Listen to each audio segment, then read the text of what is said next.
tuned in to The Andrew Lawton Show. When Conservative members of Parliament meet with a German member of the European Parliament, that is greeting and meeting a Nazi. When the Conservatives support Freedom Convoy demonstrators, that is standing with people who wave swastikas. When parental rights advocates descend on Parliament Hill and locations across the country, the Liberals, the activists, the media will all jump up and down and say, these are Nazis. It's amazing how in this day and age, anyone and everyone is a Nazi, except for someone who literally fought with the Nazis. That is the level of dissonance here. And you often hear the expression that when everything is racist, nothing is racist. When everyone's a Nazi, no one is a Nazi. And that's, I think, the thing here that people forget, is that Nazi means something.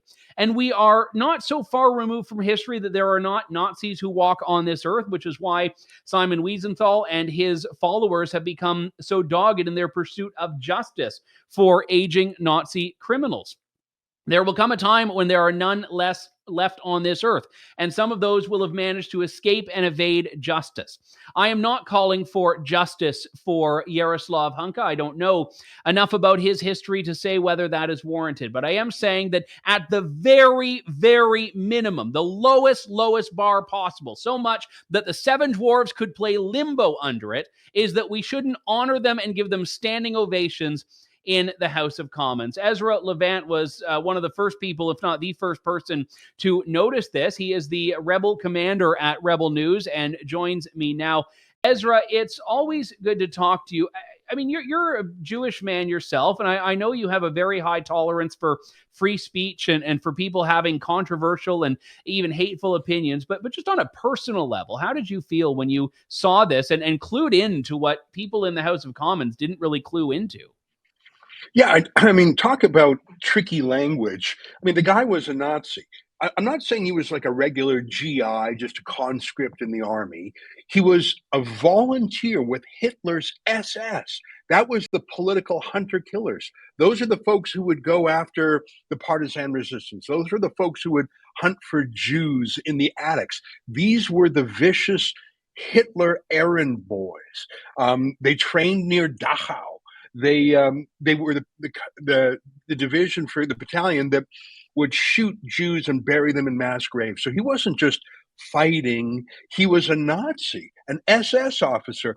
I'm curious if he has the telltale SS tattoo under their armpit. They would have an SS tattoo and then their blood type. Now, I wonder if Jaroslav Hunka has that. It would be terrifying to find out. This guy sort of sneaked into Canada, according to David Pugliese, Canada's leading military journalist and historian. A lot of these guys sneaked into Canada by changing the name of the battalion. They said instead of part of the 14th Waffen SS, they were with the 1st Ukrainian Battalion. And about 2,000 of these folks managed to sneak into Canada. This guy, Jaroslav Hunka, kept a low profile for a long time. I mean, he's 98. Maybe he was worried that some Mossad Nazi hunter would show up one day and get him, but he's 98. And imagine getting the phone call. You're a Nazi. You've been living low-key. You sort of lied to get into Canada. And one day you get a phone call from the government, not to prosecute you, but to champion you as this hero. Anthony Rota literally called him a hero. Now, I got a question for you.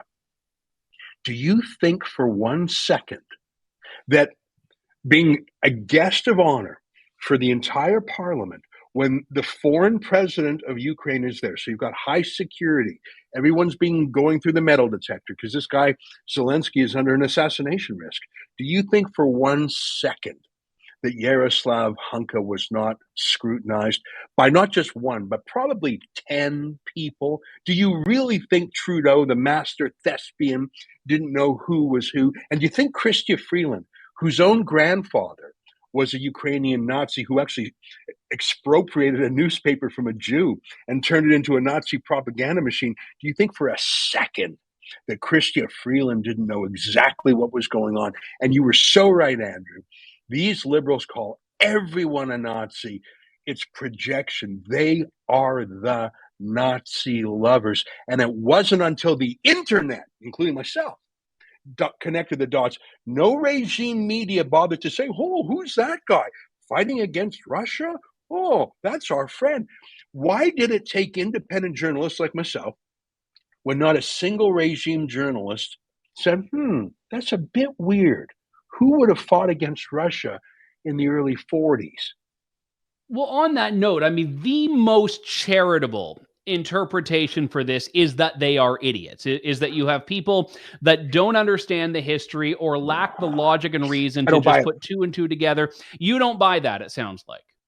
Jaspal Atwal, and you guys broke this story. He was the terrorist. The judge called him a terrorist who was convicted of attempted murder when an Indian cabinet minister was visiting BC. Jaspal Atwal tried to kill him. He was convicted, declared a terrorist. Justin Trudeau invited him to go to India with him. Oh, I didn't know. You didn't know? Or you were playing domestic politics. Just like Trudeau plays domestic politics with the Sikh community, he plays domestic politics with the large Ukrainian Canadian community. And by the way, my family's originally from Ukraine as well, from the city of Dnipro. So I'm not hostile to Ukraine. I just think that you got 2,000 Nazis who came from Ukraine to Canada. Most of them have passed away. You find the one guy who's 98, he's probably one of the, I'd be surprised if there's 5 others in the whole country. You found the one Nazi, not a fake Nazi, not a rhetorical Nazi, not a neo-Nazi, but a real Nazi who's probably got the SS tattoo under the armpit, who probably, if he was active for so many years, probably murdered a few Jews and a few resistance fighters. He probably did, Andrew. I mean, I don't Now, know. He's never been to charged. call it out, you don't have any evidence No, specifically I on don't. this man. I absolutely don't. And he will go to his grave unprosecuted. And he's lived a charmed life, Andrew. He's 98, the last 73 years or 72 years in this country. Imagine what a bizarre ending to his life. He's invited to Ottawa. The whole parliament jumps to their feet and applauds him. And they call him a hero. And he's thinking, I'm vindicated. I'm redeemed. Adolf Hitler's must be thrilled with them. And then it all comes undone. What a bizarre, bizarre life.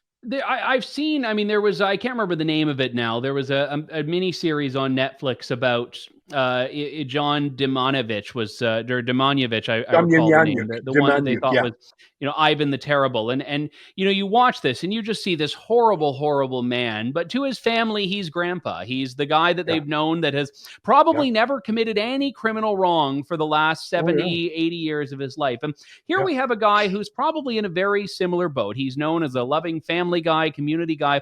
If he had just kept his head down for 2 years, he goes to his grave with nothing. Now this is his legacy. And I don't think that there was any 3D chess being played here to try to destroy this family's life. But my goodness, that's the consequence of this, because now no one will rest until they understand this. People that had never heard of this division are now asking questions about, whoa, why did Canada just open up its doors to people that had done this? Let me throw a few quick things at you before I go. Number one, 3 months ago, Justin Trudeau went to Kiev and met with Martin Andre Melnik. Andre Melnik. He was Ukraine's ambassador to Germany, and he was fired by Zelensky for denying the Holocaust. Fired by Zelensky. Trudeau met with him.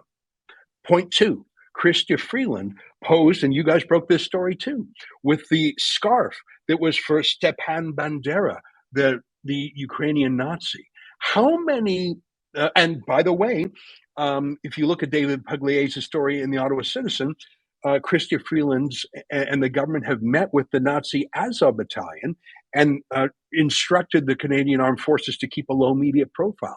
So that's not one dalliance with Nazis. That's 2, 3, 4. How many times does Justin Trudeau and Chrystia Freeland get to hang out with Nazis and say, whoopsies, didn't mean to? And remember, Chrystia Freeland's own grandfather was a Nazi, and she helped cover that up for years. Well, and on the note of Freeland, too, I mean, if we go back to the ignorance argument, the ignorance plea here, Chrystia Freeland, if there is one person in the House of Commons that has no right to plead ignorant, it is Chrystia Freeland, because she knows this history intricately. It is part of her family history. She's got I think it's like a condo or a house in, downtown Kiev. She knows Ukraine well. It's like most people, like, for example, if someone had handed me the Bandera flag, I wouldn't have known what it was. Chrystia Freeland did. And that's the thing, is that if there's one person in that government that doesn't get to just hide behind that, it's her. Yeah. You know what? it's amazing how the regime media are rushing to give Trudeau and Freeland the benefit of the doubt when you have a real live SS officer in Parliament. But you call it, but they demonize every conservative, every trucker, everyone who's worried about gender ideology in school. They call them Nazis. Never again, Andrew, can we accept the accusation of bigotry or Nazism from the Liberals. They are the only government in the world that I know of that has brought Nazis into Parliament and cheered them. And Trudeau should never be allowed to forget that for the rest of his days. You know what? Pierre Trudeau motorcycled around Montreal with a Nazi helmet in the 40s. It was a big joke. Well, 80 years later, his son brought a Nazi into Parliament. Justin Trudeau is a disgrace. We should never let him forget that. Yeah, and it makes it look quaint when a few years ago the Liberals forgot to mention Jews on the plaque of their Holocaust memorial. I don't know if you remember that. And, that was, again, another whoopsie. Ezra, I know you have to go. I appreciate you coming on. Your coverage on this started on Twitter, and I know we'll carry on into your show tonight at Rebel News. So thank you very much. Thanks, my friend. Bye-bye. Thanks for listening to The Andrew Lawton Show. Support the program by donating to True North at www.tnc.news.